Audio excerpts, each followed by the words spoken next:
보내실 때에 우리는 꿈꾸는 것 같았도다. 그때에 우리 입에는 웃음이 가득하고 우리 혀에는 찬양이 찼었도다. 그때 문나라 가운데서 말하기를 여호와께서 그들을 위하여 큰 일을 행하셨다 하였도다. 울며 씨를 뿌리러 나가는 자는 반드시 기쁨으로 그 곡식단을 가지고 돌아오리로다. 아멘.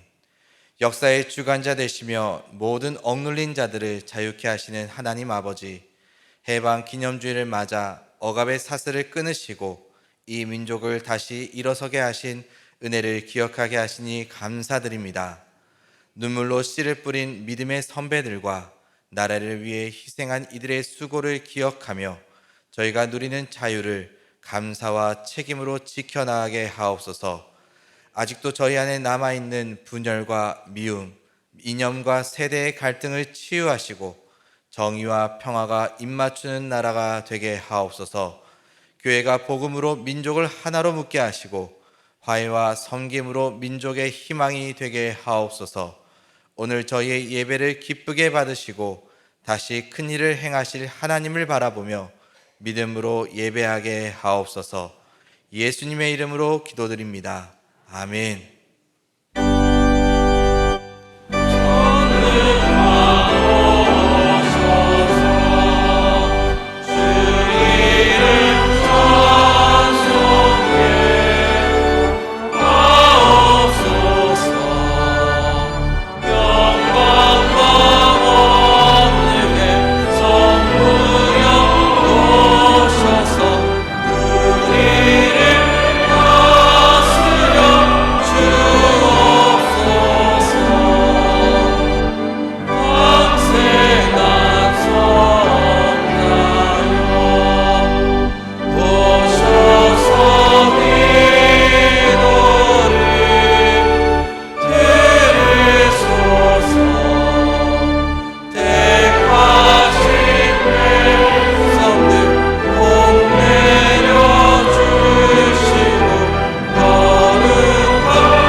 전능하신 아버지 하나님, 천지의 창조주를 믿습니다. 나는 그의 유일하신 아들 우리 주 예수 그리스도를 믿습니다. 그는 성령으로 잉태되어 동정녀 마리아에게서 나시고 본디오 빌라도에게 고난을 받아 십자가에 못 박혀 죽으시고 장사된 지 사흘 만에 죽은 자 가운데서 다시 살아나셨으며 하늘에 오르시어 전능하신 아버지 하나님 우편에 앉아 계시다가 거기로부터 살아있는 자와 죽은 자를 심판하러 오십니다. 나는 성령을 믿으며 거룩한 공교회와 성도의 교제와 죄를 용서받는 것과 몸의 부활과 영생을 믿습니다. 아멘. 주의 사랑으로 사랑합니다.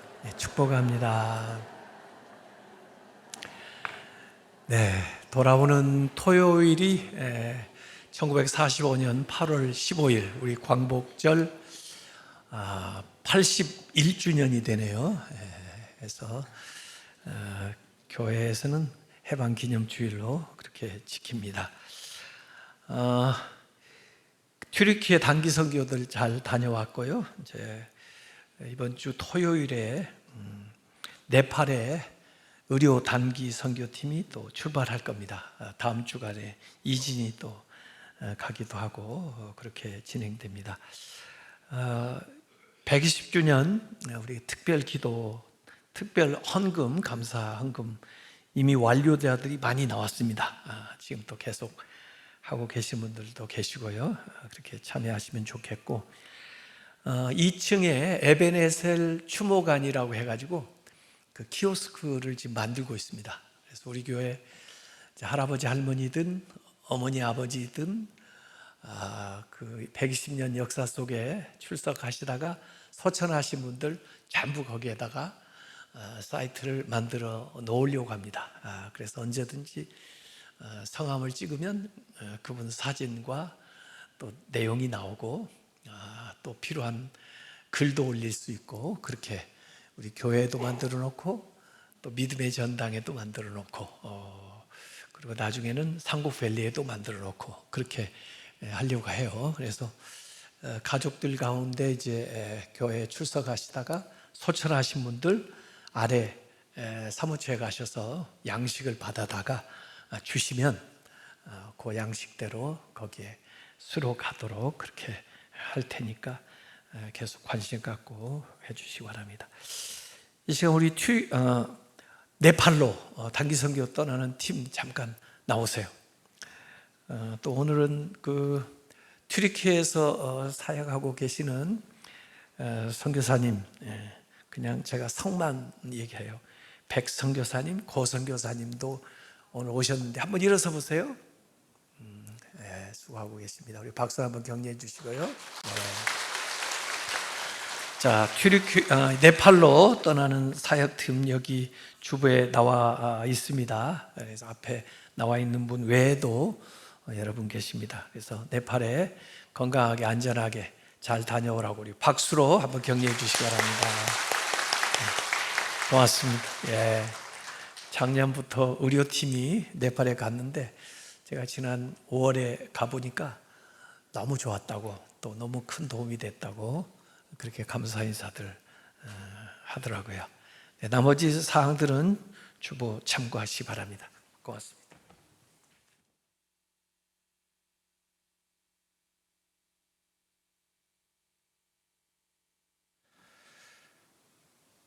모든 영광과 존귀를 받으시기에 합당하신 하나님 아버지, 8월 둘째 주 해방 기념주일을 맞아 거룩한 성전에 모여 주님께 예배드리게 하시니 감사를 드립니다.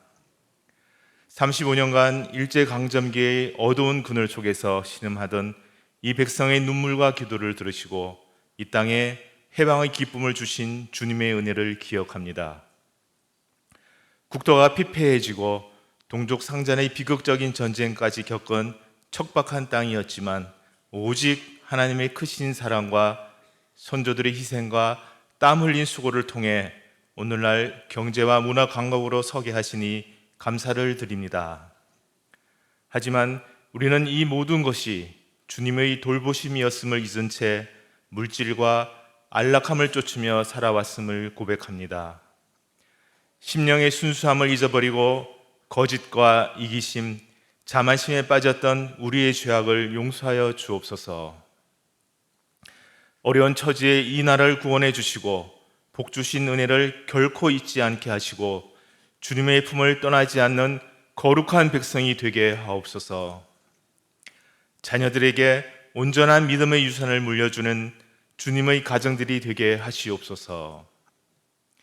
이 나라의 정치, 경제, 문화 그리고 영토와 주권을 주님의 강한 손으로 지켜주셔서 하나님의 뜻이 이 땅 가운데에 이루어지게 하옵소서.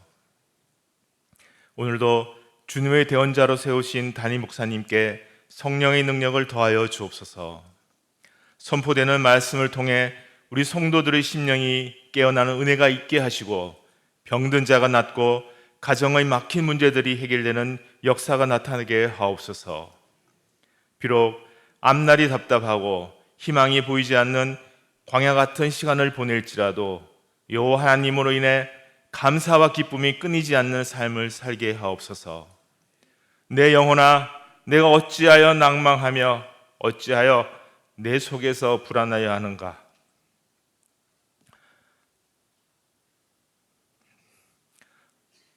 너는 하나님을 바라라.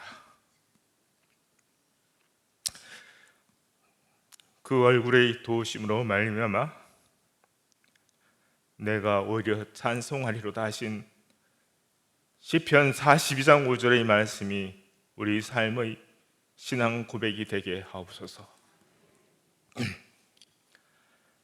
중앙교회 120주년 기념 사역에도 함께 하셔서 모든 사역에 하나님의 영광을 나타나게 하시옵소서. 꿈의 정원 여름 사역을 은혜 가운데 무사히 마치게 하심을 감사드립니다. 교사를 비롯한 봉사자들의 수고와 기도를 기억하여 주옵소서. 다가오는 8월 15일 예정된 네팔 단기 선교 사역에 주님께서 함께 하셔서 은혜롭고 안전한 시간이 되게 하옵소서. 먼 타국 땅에서 복음을 전하시는 선교사님들에게 주님의 평강과 능력을 더하여 주옵소서. 교회를 위해 각처에서 애쓰는 임직원들의 수고를 기억하여 주옵소서. 이 시간 찬양으로 영광을 돌리는 임마누엘 찬양대의 찬양을 기쁘게 받아주시고 듣는 성도들에게는 하늘의 큰 은혜가 되게 하옵소서. 예배의 모든 순서를 주님께 맡겨드리며 우리를 구원하신 예수 그리스도의 이름으로 간절히 기도드립니다. 아멘.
하나님의 말씀은 에스겔 16장 2절에서 22절까지의 말씀입니다.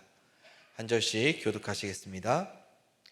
인자야, 예루살렘으로 그 가증한 일을 알게 하여 이르기를, 주 여호와께서 예루살렘에 관하여 이같이 말씀하시되, 내 근본과 난 땅은 가나안이요 내 아버지는 아모리 사람이요 내 어머니는 헷 사람이라. 내가 난 것을 말하건대 내가 날 때에 내 배꼽줄을 자르지 아니하였고 너를 물로 씻어 정결하게 하지 아니하였고 내게 소금을 뿌리지 아니하였고 너를 강보로 싸지도 아니하였나니, 아무도 너를 돌보아 이 중에 한 가지라도 내게 행하여 너를 불쌍히 여긴 자가 없었으므로 내가 나던 날에 내 몸이 천하게 여겨져 내가 들에 벌어졌느니라. 내가 내 곁으로 지나갈 때에 내가 피투성이가 되어 발짓하는 것을 보고 내게 이르기를, 너는 피투성이라도 살아 있으라. 다시 이르기를, 너는 피투성이라도 살아 있으라 하고 내가 너를 들의 풀같이 많게 하였더니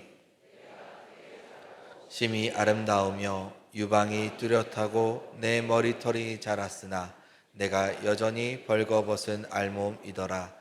내가 내 곁으로 지나며 보니 내 때가 사랑을 할 만한 때라. 내 옷으로 너를 덮어 벌거벗은 것을 가리고 내게 맹세하고 언약하여 너를 내게 속하게 하였느니라. 나 주 여호와의 말이니라. 내가 물로 내 피를 씻어 없애고 내게 기름을 바르고 수놓은 옷을 입히고 물돼지 가죽신을 신기고 가는 배로 두르고 모시로 덧입히고 배물을 채우고 발고리를 손목에 끼우고 목걸이를 목에 걸고 코걸이를 코에 달고 귀걸이를 귀에 달고 화려한 왕관을 머리에 씌었나니, 이와 같이 내가 금은으로 장식하고 가는 배와 모시와 수놓은 것을 입으며 또 고운 밀가루와 꿀과 기름을 먹음으로 극히 곱고 형통하여 왕후의 주위에 올랐느니라. 내 화려함으로 말미암아 내 명성이 이방인 중에 퍼졌음은 내가 내게 입힌 영화로 내 화려함이 온전함이라.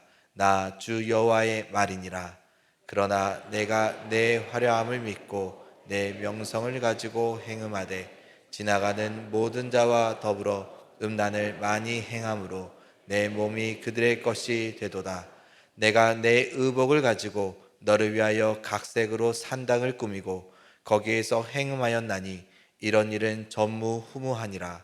내가 또 내게 준 금은 장식품으로 너를 위하여 남자 우상을 만들어 행음하며 또 내 수놓은 옷을 그 우상에게 입히고 나의 기름과 향을 그 앞에 베풀며 또 내가 내게 주어 먹게 한 내 음식물 곧 고운 밀가루와 기름과 꿀을 내가 그 앞에 베풀어 향기를 삼았나니, 과연 그렇게 하였느니라.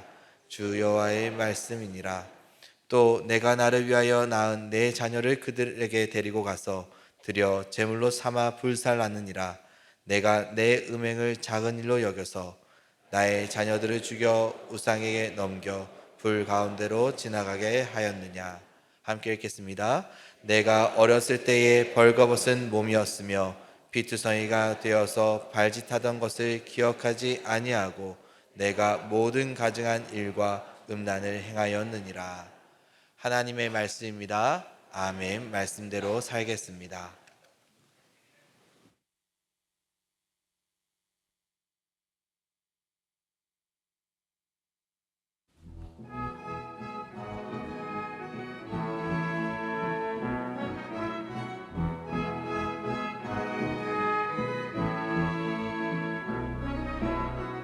주님의 순결소에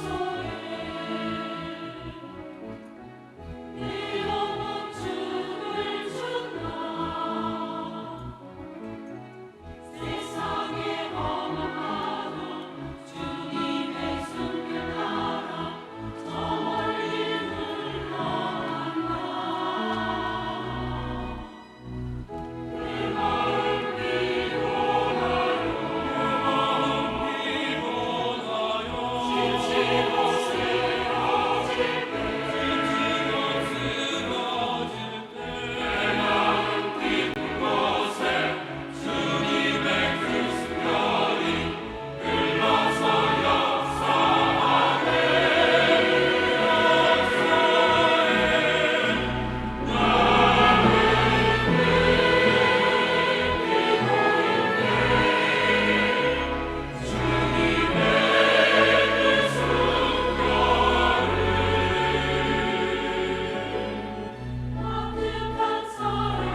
요새 너무 더워서 좀 그래도 시원하게 환경을 만들려고 애를 쓰고 있습니다만은 그래도 3부 시간은 좀 어려울 것 같아요. 혹시 이제 물이 필요하신 분들은 안내석에 얘기하시거나 사무처에 가시면 아주 시원한 생수들을 준비해 놓고 있으니까 수분 보충도 좀 하시고 그렇게 지내시면 좋겠습니다. 에스겔서가 이제 48장까지 돼 있는데 그 장 중에 제일 긴 장이 오늘 읽었던 에스겔 16장입니다. 무려 63절로 되어 있습니다. 그러면 이 63절이면 어지간한 소선지서 한 권에 보다 더 많은 분량입니다. 사실은 그냥 떼어서 이 63절까지의 그 16장을 별도로 얘기해도 전혀 손색이 없는 그 모든 내용을 포괄하고 있는 장입니다. 오바댜보다도 많고 나홈보다도 많고 하박국보다도 많고 스바냐보다도 많고 학개보다도 많고 심지어 말라기보다도 이 한 장이 내용이 더 깁니다. 그래서 우선 1절부터 5절까지 보면은 그 예루살렘의 그 출생의 비밀을 얘기하고 있습니다. 버려진 아이였다 하는 거고, 그런데 하나님이 거두어가지고 6절부터 14절에 보면 왕후의 자리에까지 올라가는 그 과정이 나와 있습니다. 결혼하는 거죠. 거기서 표현이 벌거벗고 있었다는 결혼하지 않았다는 얘기고, 옷을 입혔다 하는 것은 결혼하게 됐다, 그런 표현이 됩니다. 그렇게 하고 끝나면 참 좋은데 그 15절부터 34절까지는 그 왕후가 됐는데도 불구하고 행음을 하고 음란하게 음녀가 된 창기보다 못한 그 이스라엘, 애굽에게, 아수리아에게, 갈대아, 바벨론 그 밖에 나라들과 또 그들이 섬기는 우상을 간음하듯이 섬기는 이야기가 나와 있습니다. 그럼 어떻게 되겠어요? 이제 심판을 당하죠. 그래서 35절부터 59절까지는 예루살렘의 심판에 대해서 나오고, 심판하고 끝나는 것이 아니고 마지막에 60절부터 63절까지 회복에 대한 이야기로 이 16장이 진행이 됩니다. 그러니까 이 63절의 전체 내용 자체가 성경의 축소판이라고 볼 수 있고, 한 가정사, 한 민족의 역사가 하나님의 구원사라고 볼 수 있는 아주 중요한, 그래서 할 얘기가 굉장히 많은 그런 본문이라고 볼 수가 있습니다. 마치 그 법정에서 변론하는 것 같아요. 원고 하나님, 피고 예루살렘. 그러면 법은 언약에 준해 가지고 판단하는 건데, 예수께서 16장에는 그래서 언약이라는 말이 6번 언급되고 17장에 이어서 언약이라는 말이 7번 언급되고, 그래서 이 언약을 지켜야 되는데 언약을 깨트리고 또 언약을 배반한 그 예루살렘, 이스라엘, 불신자, 믿다 안 믿는 사람, 이런 모습이죠. 자, 그래서 원래 출신이 가나안 원래 사람들은 우상 섬기던 사람들이거든요. 그래서 사실은 가나안 사람들을 몰아내고 그 땅을 약속해서 이스라엘에 들어왔는데, 원래 그들은 가나안, 그리고 아버지는 아모리, 어머니는 햇사람, 자기들이 멸시하고 무시하고 그렇게 안 살겠다 하는 사람들이 그들 출신 성분에 들어가 있는 거죠. 하나님과 상관없는 출신의 자식이었다. 더구나 그 어머니조차도 그 자식을 원치를 않아요. 그래 낳아놓고 피덩인데 그냥 유기해버리는. 그래서 사절에 보면은 아마 아이 출생하면 그 4가지가 꼭 있어야 되는 건데 그게 없어요. 배꼽에서 줄을 자르지도 않았고, 탯줄. 물로 이제 피덩이니까 물로 씻어 정결하게 해야 되는데 그러지도 않았고, 또 아마 소금으로 성결하게 하는 것 같은데 소금을 뿌리지도 않았고, 아마 소독을 하는 것 같은데, 그리고 강보에 쌓아 놓지도 않고 그냥 벌거벗은 채로 그 피투성이가 발짓하는, 탯줄도 자르지 못한 그런 상황에 있었다는 겁니다. 어머니도 불쌍히 여기지 않으니까 세상에 누가 그 아이를 거두겠습니까? 왜 우리가 9개월, 10개월 임신 기간을 지내요? 준비하라고. 강아지는 새끼를 얼마만에 낳습니까? 그리고 한 번에 몇 마리씩 낳습니까? 근데 강아지하고 인간이 뭐이 다릅니까? 더 오랜 기간 동안 아이를 가지고 있으면서 준비하고 사랑하고 그리고 돌보고 그리고 반갑게 맞이하라고 그렇게 하는 건데, 이 아이는 아무에게도 환영받지 못하고 그렇게 근본도 시원치 않지 않고 어머니도 원치 않고 그 다음에 낳자마자 들에 버려진 핏덩이요. 그냥 시간이 지나면 죽을 수밖에 없는 운명입니다. 정말 이런 상태에 사람이 살 수 있을까 이런 생각도 들고요. 만약에 처지를 바꿔서 내가 이런 사람이라면 정말 내 인생이라는 게 살 가치가 있는 인생인가 이런 생각이 됩니다. 버림받은 자, 유기당한 자. 그래서 사람들은 실망하고 낙담하고 자포자기하고 자살하고 또 발버둥 치다가 죽어가고 그래요. 그런데 오늘 6절에 다행히 내가 너의 곁으로 지나갈 때 그곳에 마침 지나가다가 네가 피투성이가 되어 발짓하는 것을 보고 말은 못하지만 살려줘 살려줘 이렇게 다가가가지고 말을 하는 겁니다. 너는 피투성이라도 살아있으라. 다시 너는 피투성이라도 살아있으라. 그 말을 계속 들으면서 이 아이가 자라나는 과정이 거기에 나오는 겁니다. 저는 이 말씀을 읽으면서 우선 감동이 왔어요. 우리를 뭘로 살리나?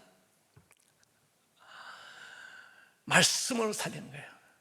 우리를 뭘로 먹여주시나? 우유, 모유, 말씀을 먹여주시는 거예요. 우리를 무엇으로 보호해 주시나? 말씀으로 보호해 주시는 거예요. 우리를 무엇으로 자라게 하시나? 말씀으로 자라게 하시는 거예요. 그래서 너는 피투성이라도 살아있으라. 계속해서 이 말을 듣는 동안에 이 아이가 자라나는 겁니다. 필요한 것들이 채워지는 겁니다. 그래서 하나님 말씀이 우리를 살리는 거예요. 하나님 말씀이 우리를 되게 하는 거예요. 여러분, 누가복음 16장에 보면 부자와 나사로 비유 나옵니다. 지난번에 그때는 기도해도 들어지지 않는다 이 얘기를 했는데 청을 하나 또 합니다. 부자가 저는 이곳에 처했지만 제 친족들이 이곳에 오는 거 참 너무 비참하니까 저 나사로를 다시 돌려보내가지고 그 내 친족들에게 제발 이곳에 올지 않도록 좀 전해주세요. 그렇게 청을 해요. 좋은 청인데 아브라함이 그렇게 답변합니다. 너에게도 그랬던 것처럼 저들에게도 이미 전하는 자가 있어서 다 증거고 있다 그래요. 그런데 이 부자가 다시 반문합니다. 아니요, 난 그때 들었어도 몰랐어요. 만약에 나사로가 다시 살아나면, 죽었다가 다시 살아난 자가 얘기하면 그래도 믿을 거 아니에요? 그랬더니 거기 답변이 옵니다. 아니, 심지어 죽었다가 살아난 사람이 이 얘기해도 평상시에 전하는 그 복음의 말을 듣지 않는 사람은 안 믿는다, 안 듣는다, 그런 거예요. 그러니까 기적보다 더 대단한 게 뭐예요? 말씀이에요. 말씀. 오늘 여러분이 듣는 이 말씀이 죽은 자가 살아나는 기적보다 더 위대하고 놀라운 걸 믿으시길 바랍니다. 이 말씀을 안 믿으면요, 기적을 봐도 안 믿는다니까요. 그래서 에스겔서 37장에 보면 마른 뼈 그 골짜기에서 대언하라고 그래요. 대언, 말씀을 대언해요. 너희가 살아나리라, 너희가 살아나리라, 너희가 살아나라. 해골을 앞에다 두고 죽은 자들을 앞에 두고 말씀을 전하는데, 그 말씀을 전할 때 생기가 돌아 그들이 군대가 됐다 그랬습니다. 군대. 말씀은 능력입니다. 말씀을 들으시기 바랍니다. 말씀을 읽으시기 바랍니다.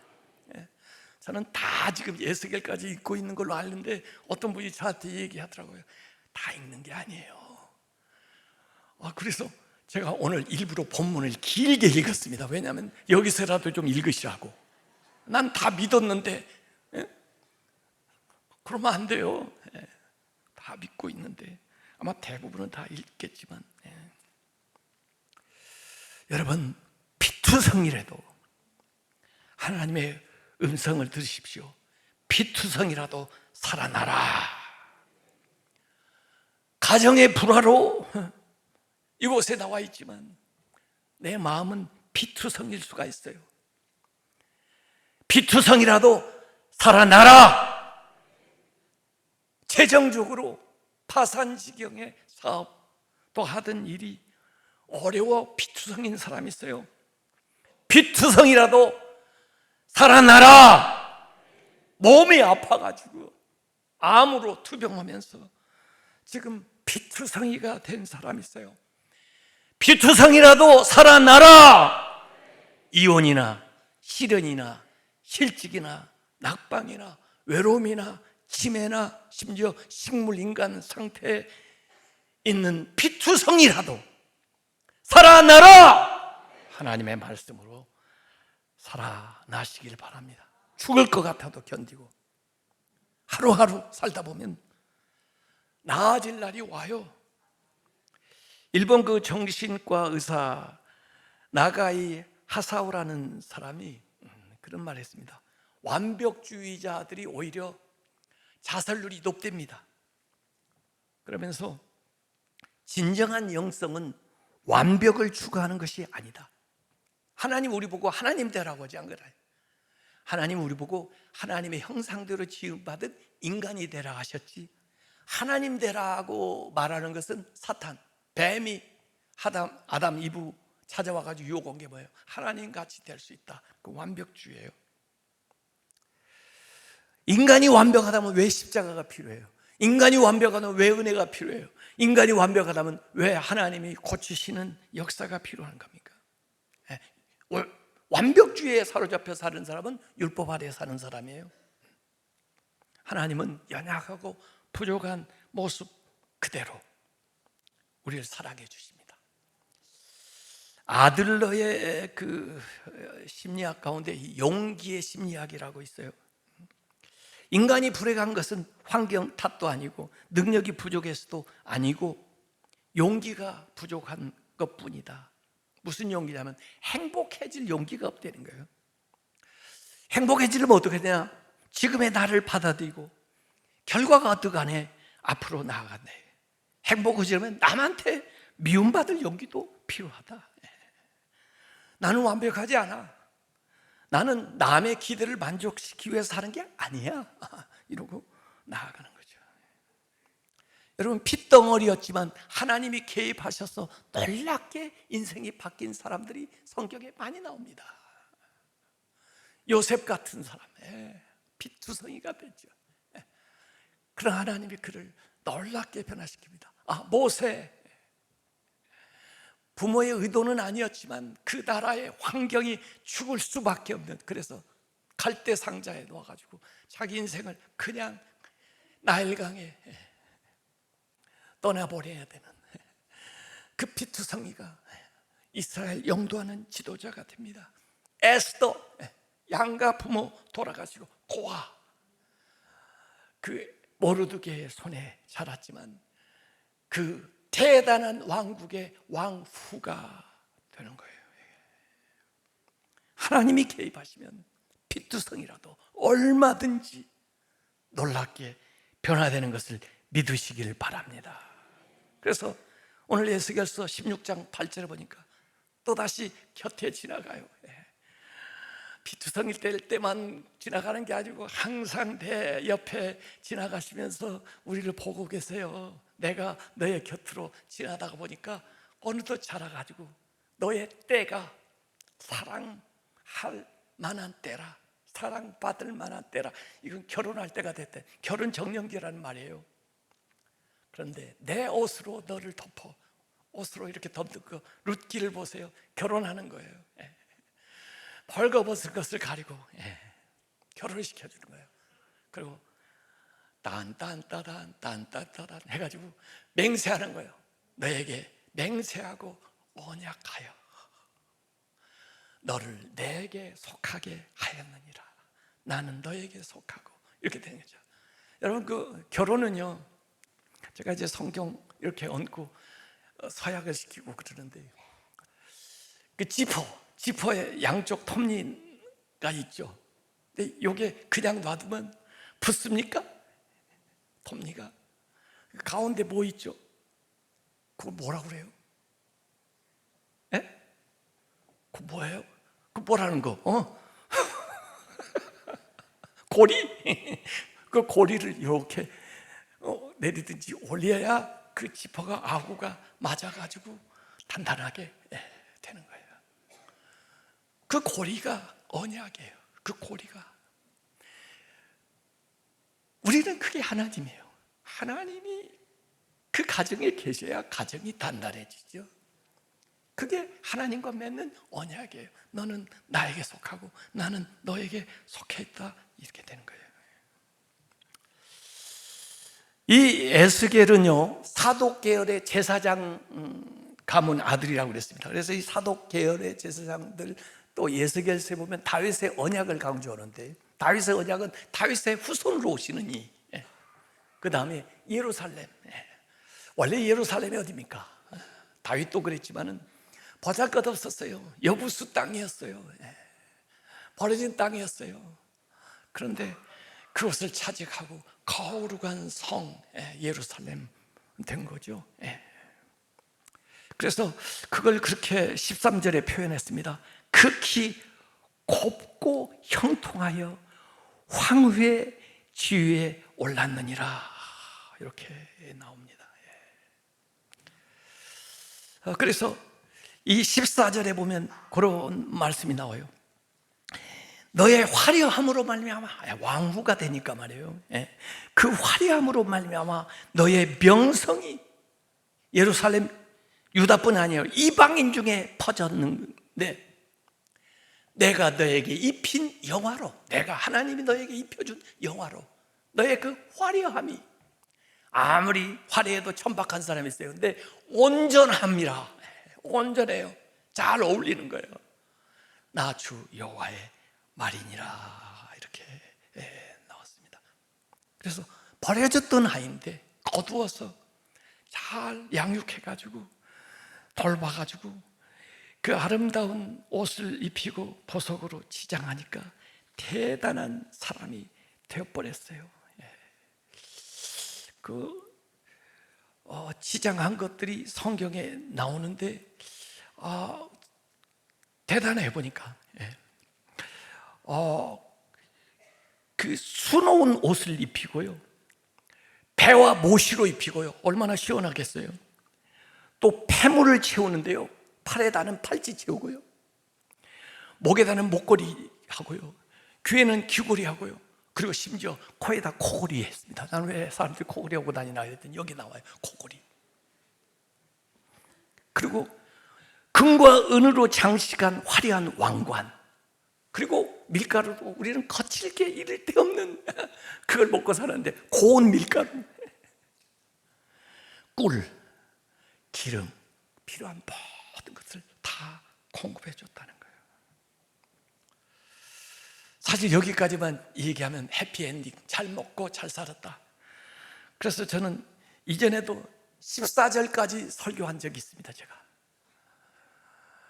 왜? 그 아래는 너무 끔찍해서 읽고 싶지 않았고, 시간이 지나면 아래도 좀 바뀔래나 그런데 여전히 성경은 바뀌지 않고 그대로 지금 10년, 20년 지내도 써 있어요. 그래서 오늘은 그 얘기를 안 할 수가 없어요. 지금 이렇게 됐으면 은혜로 살아야 되는데, 감사하며 살기도 부족한데 오늘 15절에 이렇게 역전이 됩니다. 그러나가 나오면 참 불안합니다. 내가가 아니에요. 내가 너의 화려함을 믿고, 아까 화려하고 온전하고 뭐 영화롭고 그랬잖아요. 너의 화려함을 믿고, 그리고 너의 명성을 가지고, 그 대단한 명성을 가지고 하나님의 영광을 위하고 하나님의 일을 위해서 사는 게 아니고 행음하되, 그것도 지나가는 모든 자와 더불어 음란을 많이 행함으로 네가 내 거였는데 네 몸이 그들의 것이 되었도다. 이렇게 얘기합니다. 여러분, 이 예루살렘, 유다가 얼마나 나쁘냐면, 여기 성경에 옛날에 소돔 고모라보다 더 나쁘다 그래요. 소돔 고모라를 그렇게 얘기했는데 걔들보다 네가 더 나빠. 그리고 심지어 북쪽 사마리아, 북이스라엘이 먼저 망했는데 그 사마리아 뭐 비난하고 그랬는데 사마리아보다 더 나쁘다. 왜? 사마리아는 그래도 애굽하고 아수리아한테 음행했지만 너희는 애굽하고 아수리아뿐 아니라 그 갈대아 바벨론까지, 그리고 주변의 모든 자들과 음행했는데 심지어 너희들은 창기보다 더 나쁘다. 여기 성경에 자세히 나와 있습니다. 창기는 돈을 받고 자기 몸을 파는데, 어떤 경우에는 먹고 살기 위해서 마지못해서 할 수 없어서 그런 경우가 있지만, 너희는 풍족한데도 불구하고 음행을 하면서 오히려 내가 준 모든 것을 그들에게 갖다 주는 거예요. 정부들한테. 그러니까 이 음행하는 아내는 창기보다 더 나쁘다는 거예요. 왜?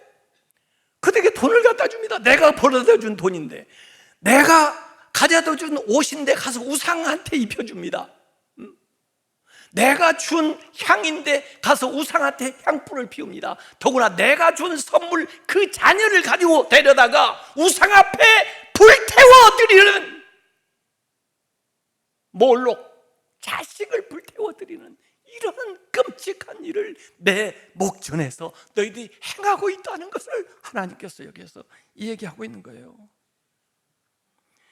저들은 자기들이 피투성이었었다는 그것을 잊어버리고 살려놓았더니 교만해지고 자기를 믿고 살아가는 겁니다. 교만하고 간음하고 타락하는 것입니다. 우상을 숭배하고 인신 제사를 드리고 하나님보다 주변 나라들을 더 의지하고 살아가는 거예요. 하나님이 주신 축복을 가지고 죄를 짓는 데 쓰는 거예요. 하나님이 주신 물질 가지고 죄를 짓는 데 쓰는 거예요. 하나님이 주신 권력 가지고 죄를 짓는 데 쓰는 거예요. 하나님이 주신 명예 가지고 죄를 짓는 데 쓰는 거예요. 하나님이 주신 그 시간 가지고 죄를 범하는데 허비하는 거예요. 그 건강을 주면 무슨 소용이 있으며, 그 물질을 주면 무슨 소용이 있으며, 그 권력을 주면 무슨 소용이 있으며, 그 명예를 준들 무슨 소용이 있냔 말이에요.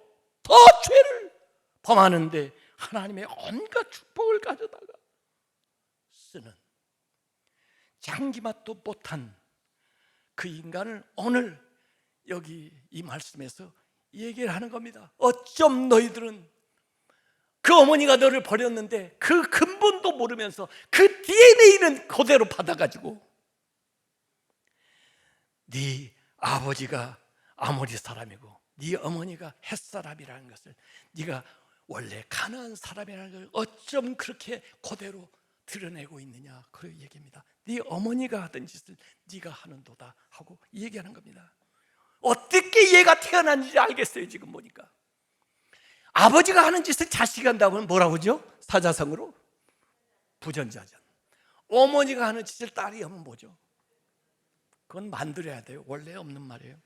모전여전. 원래는 없는 말이에요. 전무후무하도다 그랬거든요. 그러니 하나님이 진노하지 않을 수 있어요? 하나님이 질투하지 않을 수 있어요? 그래서 16장 22절에 이렇게 얘기합니다. 네가 어렸을 때 벌거슨 몸이었으며 피투시가 돼서 발짓하던 것을 기억하지 않냐고. 생각 안 나? 생각 안 나겠지. 네가 모든 가증한 일과 음란을 행하였느니라. 43절에도 다시 반복해서 나와요. 네가 어렸을 때를 기억하지 아니하고 다 망각했어요. 여러분, 우리가 6.25 기념주일도 지내고 해방 기념주일도 지키는데 그 핵심이 뭐예요? 기억하라 6.25예요. 상기하라 6.25. 일제 앞에 제국주의 얼마나 고통당했습니까? 공산주의 좌익들 때문에 얼마나 어려움 당했습니까? 문중영 전도사나 대부분의 6.25 때 순교당한 사람들은 극좌에 의해서 당한 일들이에요. 공산주의가 얼마나 무서운가. 그리고 우리가 독재가 얼마나 무서운가를 또 배웠어요. 민주. 지금은요 의회 독재하려고 하고 있어요. 지금요 의회 독재하는 거 아십니까? 법을 자기들 멋대로 제정을 해요. 악법들을. 그것도 당론을 정해가지고 결정을 해요. 개인이 자기 의사를 표명하지 못하게 해요. 이건 독재입니다. 상기해야 됩니다. 과거를 기억하지 않으면 우리 역사에서 배우는 게 아무것도 없어요. 계속해서 그 역사를 반복할 수밖에 없어요. 나라 튼튼히 해야 되고 온전한 민주주의 일어나야 되고 법치해야 되고, 그것이 광복절입니다. 여러분, 마샤 브라운이 쓴 그림책이 있습니다. 제가 우리 손주들 그 읽어주고 그랬는데, 옛날에 생쥐 한 마리가 있었는데 이 우화예요. 도사가 돌을 닦고 있는데 숲속에 생쥐가 찍찍찍찍 하고 돌아가면서 가만히 보니까 고양이가 쫓고 있는 거예요. 불쌍하잖아요. 그래서 도사가 생쥐 뿅 했더니 얘가 갑자기 큰 고양이로 바뀌어가지고 엉 하니까 영 그러니까 이 쫓아오던 고양이가 아주 혼비백산해서 도망가요. 어려울 때마다 개로 바꿔주고 나중에는 급기야 호랑이로까지 바꿔줬어요. 도사가 엉 하고 나타나니까 이 숲속에 막 토끼들이든 막 사슴이든 다 도망가고 자기가 왕이야, 왕. 근데 하나 딱 걸리는 게 있어. 자기의 근본을 아는 자가 하나 있어요. 누구예요? 몰라요? 도사. 이 도사만 해치우면 내가 진짜 명실상부 이곳의 왕인데, 제가 내 출생의 비밀을 알고 있어가지고 말이야. 그래서 어느 날 은밀하게 도사를 탁 습격을 했습니다. 그런데 도사가 어떻게 해요? 뿅 해가지고 다시 원위치 생쥐로 돌아갑니다. 그게 옛날에 생쥐 한 마리가 있었는데요, 이건 뭡니까? 배은망덕의 대가라고 얘기할 수 있어요. 겸손해야 된다 이럴 수 있지만, 저는요 아무리 밖이 변해도 내면이 변화되지 않으면, 본질이 새로워지지 않으면, 생각이 바뀌지 않으면 바뀐 게 아니다 이게요. 여러분, 개구리 올챙이적 생각 못한다. 오늘 계속 사자성어를 하게 되는데, 이게 사자성어로 뭔지 아십니까? 과두시사. 좀 유식한 말이에요 이게요. 저도 잘 몰랐어요. 개구리 올챙이적 생각 못하고, 개구리가 올챙이 보고 이 아이놈아 팔짝팔짝 한번 뛰어봐 이놈아. 그것도 못 뛰어. 그리고 왜 꼬리는 달고 다니면서 그래. 그리고 왜 거기만 있어. 이쪽 좀 올라와 봐. 그러는데 개구리 올챙이적 생각 못하고, 자기가 힘들고 어렵고 못났던 그때는 잊어버리고 지금 잘 나가니까 뽐내고 의시되고 남을 깔보는. 여러분, 오늘 본문에서 우리가 분명히 알아야 될 게 있습니다. 피투성이라도 왕비가 될 수 있습니다. 또 반대로 왕비라도 장기가 될 수 있습니다. 그 중간엔 뭐 있습니까?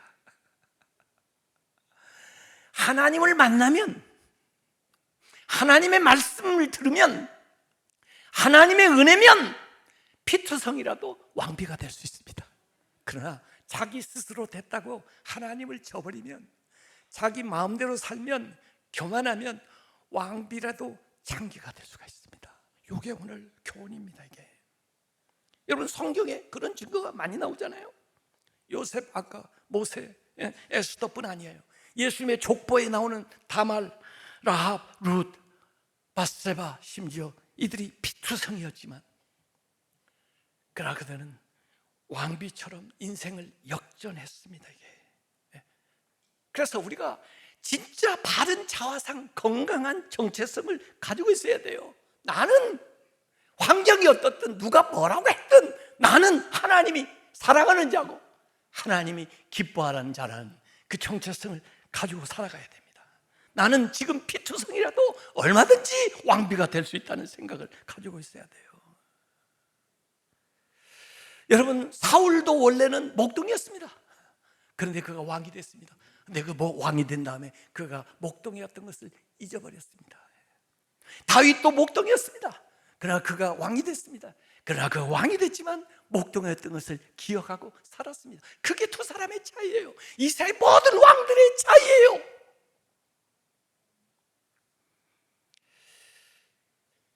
여러분, 그 바이올린, 우리 바이올린 연주자들이 여기 있는데 바이올린 제작의 명장 마틴 슐레스케, 우리는 스트라디바리를 좀 알지만 이 사람이 쓴 책이 있습니다. 가뭄비 나무의 노래. 세상에서 가장 아름다운 소리를 내는 바이올린의 그 재료는 가뭄비 나무라고 합니다. 이 가뭄비 나무는 굉장히 고산지대에서 자라요. 그래서 그 알프스 그 고난지대에서 자라는 그 가뭄비 나무로만 바이올린을 만든 게 그 스트라디바리 그 바이올린이에요. 굉장히 비싼 나무입니다. 이건 잘 자라지도 않아요. 척박한 곳에서 수백 년 동안 비바람을 견디면서 마주 서서 자란 나무예요. 이 나이테도요, 조금씩 이렇게. 그래서 그 나무를 잘라다가 그 다음에 그 소리를 내는 핵심 재료인 윗판, 베이스바, 사운드 포스트, 이 핵심 재료로 쓴다는 거예요. 왜냐하면 그 나무가 수목 한계선에서 비바람 맞으면서 수년 동안 견뎌 나온 그 고난이 연주하는 사람들의 그 연주를 통해서 다른 사람의 마음을 공명시킨다는 거예요. 그래서 어찌 보면은 그 나무가 노래하는 거죠. 그 나무 안에 노래가 있던 거죠. 그것을 일깨워가지고 사람들에게 들려주는데 그걸 들려주니까 사람들이 감동을 받는 거예요. 그것은 그 나무의 고난과 그 나무의 시련이 전달되는 거죠. 제가 이 클래식이 그러니까 아무도 알아듣는 사람이 없어요. 그래서 대중가요로 황가람 아십니까? 황가람. 이 친구는 나는 반딧불이라는 노래 불렀는데 원래 이 노래가 있었던 노래인데 원래 그 무주, 제 고향 옆에 있는 무주 축제할 때 만든 노래인데 별로 인기가 없다가 이 황가람이가 부르면서 아주 사람들이 알게 되죠. 이 아이는 고등학교 졸업하고 노래 좀 부르고 싶은데 그럴 수 없어서 아르바이트 해가지고 한 200만 원 모은 거 가지고 서울 홍대 앞에 와가지고 노래를 하는데 아무도 들어주는 사람도 없고 아무도 알아주는 사람도 없고 하루에 10,000원씩 쓰려고 계획을 했기 때문에 먹을 것도 제대로 못 먹고 공원에서 자면서 5개월 동안 노숙을 하면서 연주를 했는데 결국 이 노래 불러가지고 무명 가수가 알려진 게 된 거예요. 나는 내가 빛나는 별인 줄 알았어요. 한 번도 의심한 적 없었죠. 몰랐어요. 난 내가 벌레라는 것을 그래도 괜찮아. 난 눈부시니까. 하늘에서 떨어진 별인 줄 알았어요. 소원을 들어주는 작은 별. 몰랐어요. 난 내가 개똥벌레라는 것을. 그래도 괜찮아. 난 빛날 테니까. 이런 겁니다. 제가 잘할 수 있는데 너무 잘하면 오해할까 봐 제가 이렇게 부른 거예요. 근데 중요한 건 뭐예요? 이 반딧불이가 개똥벌레였다는 겁니다. 개똥벌레라고 얘기하면 안 돼요. 개똥벌레라고 얘기하면 안 되는 거예요. 저는 그런지 몰랐어요. 근데 빛나요. 별인 줄 알았는데 사실은 개똥벌레였다. 그 별이 아니어도 충분히 빛날 수 있다. 괜찮아. 누가 뭐래도 난 눈부시니까. 그 심지어 그 아래 그런 대목도 나옵니다. 손톱 깎다가 한참 찾았던 내 손톱 어디 갔나? 그런데 보니까 하늘에 올라가 초승달이 되어버렸지. 야, 이 상상력이. 별이 벌레 되고 벌레가 별이 되고 손톱이 초승달이 되고 초승달이 손톱이 되는. 이게 참. 그래서 나는 다시 태어났지. 나는 다시 태어났지. 본어게인이에요. 본어게인. 이 아이의 그 삶이 묻어 있으니까 같은 노래라도 얘가 부르면 가슴이 울리는 거예요. 공감이 되는 거예요. 그러라고 우리를 만든 거예요. 그러라고 우리를 만들어 가시는 거예요, 하나님이. 여러분, 이제 60절 이들이 돌아오지는 않으니까, 이래도 이렇게 심판을 받는데도 돌아올 줄을 모르니까, 기억을 못하니까 하나님이 얘기하십니다. 용서해 주려고 그러는데 와서 잘못했다고는 안 해. 그러니까 이놈아, 잘못했다고 한마디만 해. 이놈아, 잘하겠다고 한마디만 해. 이놈아, 용서해 주고 싶어가지고. 그래서 60절에 다시 반전이 나옵니다.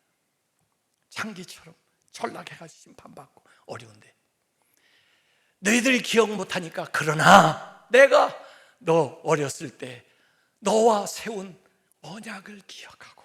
누가 기억해? 하나님은 기억해. 너는 기억 못해. 너와 내가 세웠던 언약을 기억하고 이제 너와 영원한 언약을 세우리라. 이전의 언약은요, 사실 조건부 언약이에요. 네가 잘하면 잘해줄게, 네가 잘못하면 혼나, 그랬는데 그래서 혼을 났어요. 근데 영영 기억도 못해, 돌아오지도 못해. 그러니까 하나님이 바꾸는 거예요. 조건을. 조건부적인 계약이 아니고 영원한 언약이에요. 일방적이에요. 이제 내가 지킬게. 내가 지키려면 어떻게? 내가 희생해야죠. 예? 내가 희생할게. 내가 희생하는 게 뭐예요? 예수 그리스도의 십자가예요. 예수 그리스도의 십자가로 우리가 하나님과 영원한 언약을 맺은 걸 믿으시기 바랍니다. 율법은 조건부적인 언약이에요. 쌍무적인 거라고요. 예? 하나님 책임 없어요. 우리가 잘못 얻으면 벌 받아야 돼요. 그게 모세의 언약이에요. 그러나 예수 그리스도, 다윗을 통해서 우리에게 주시는 영원한 언약이에요. 영원한 언약의 당사자는 하나님이에요. 내가 지킬게, 내가 해줄게, 너희들은 돌아오기만 해, 내가 용서해 줄게, 잘못했다고만 해. 예수 그리스도를 보내셔서 우리로 하여금 영원한 언약의 백성이 되게 한 것을 믿으시길 바랍니다.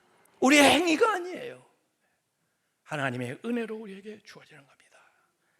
여러분, 그 환향녀를 아십니까? 이 발음을 좀 잘해야 돼요.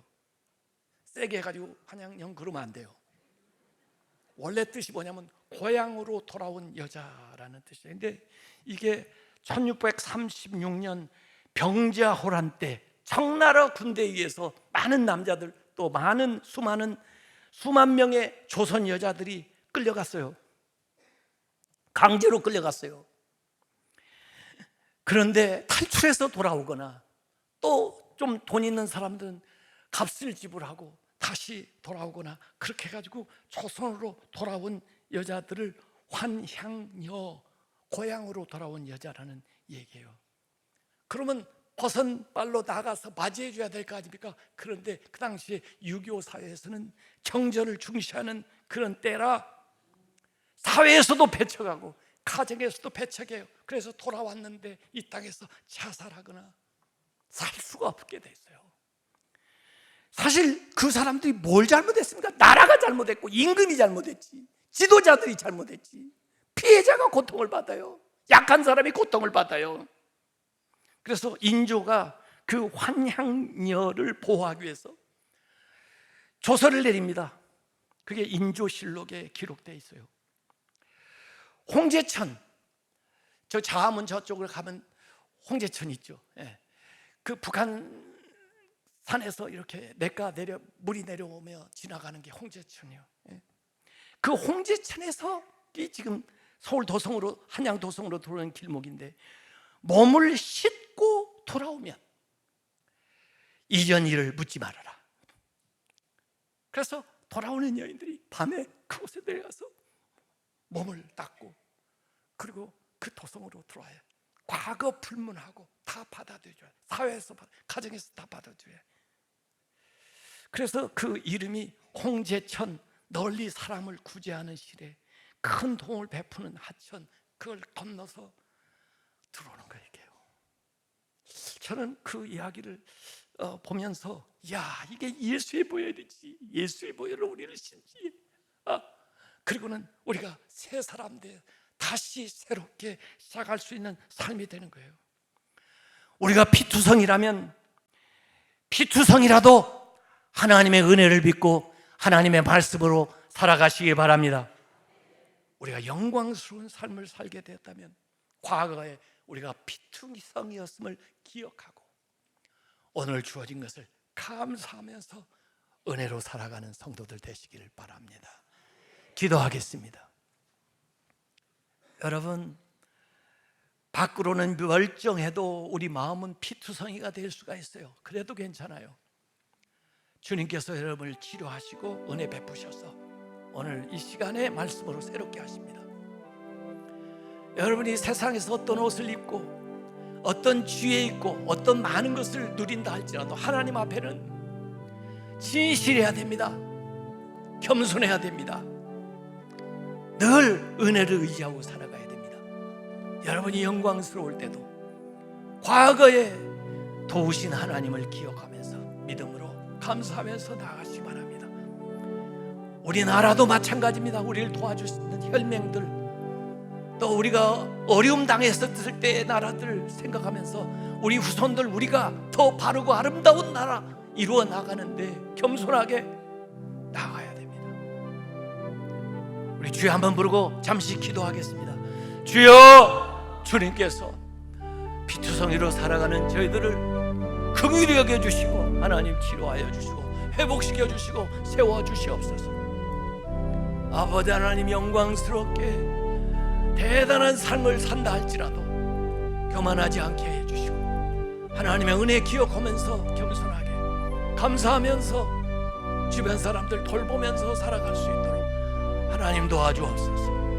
우리에게 은혜를 베풀어 주시옵소서. 성령을 함께하여 주시옵소서.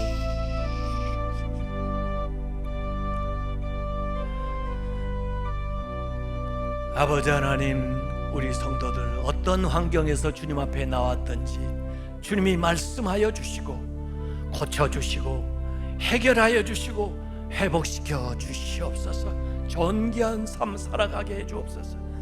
하나님, 우리가 세상에서 가진 자고 명예를 얻은 자고 다양한 직분들을 가지고 살지만 그러나 하나님 앞에 겸손하게 하시고 늘 은혜를 구하면서 나아갈 수 있도록 인도하여 주시옵소서. 예수님의 이름으로 기도하옵나이다. 아멘.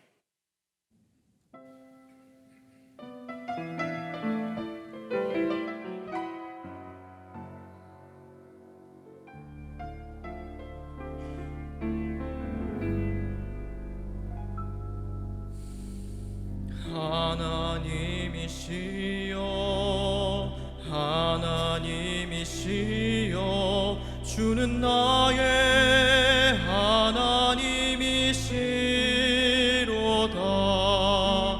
나의 몸과 마음 갈망하며 이제 내가 주께 고백하는 말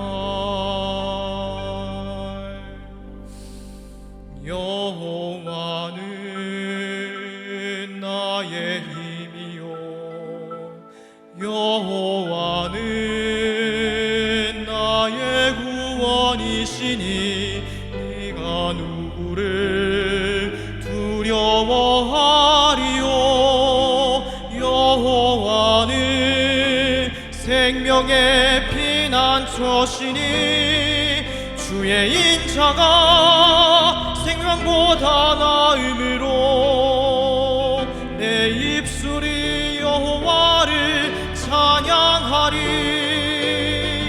내 평생에 주를 찬양하며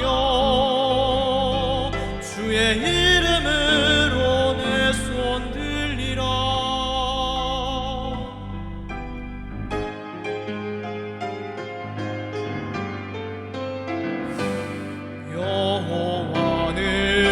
여호와는 나의 힘이요 여호와는 나의 구원이시니 내가 누구를 두려워하리요 여호와는 생명의 피난처시니 주의 인자가 생명보다 나음으로 내 입술이 여호와를 찬양하리 내 평생에 주를 찬양하며 주의 이름으로 내 손 들리라 주의 인자가 생명보다 나음으로 내 입술이 여호와를 찬양하리 내 평생에 주를 찬양하며 주의 이름으로 내 손 들리라 주의 이름으로 내 손 들리라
핏덩이 같은 저희들에게 말씀하셔서 우리의 삶이 영광스럽게 변화되게 해 주시옵소서. 또 우리에게 주어진 많은 축복과 은혜, 이 물질, 이 힘, 또 이 시간, 이 모든 것들을 주님을 위해서, 주의 영광을 위해서 살아가게 해 주시옵소서. 주 앞에 이러한 마음으로 드린 모든 물질들 주님께서 기쁘게 받으시고 저의 삶에 필요하고 원하는 모든 것들로 부족함이 없도록 채워 주시옵소서.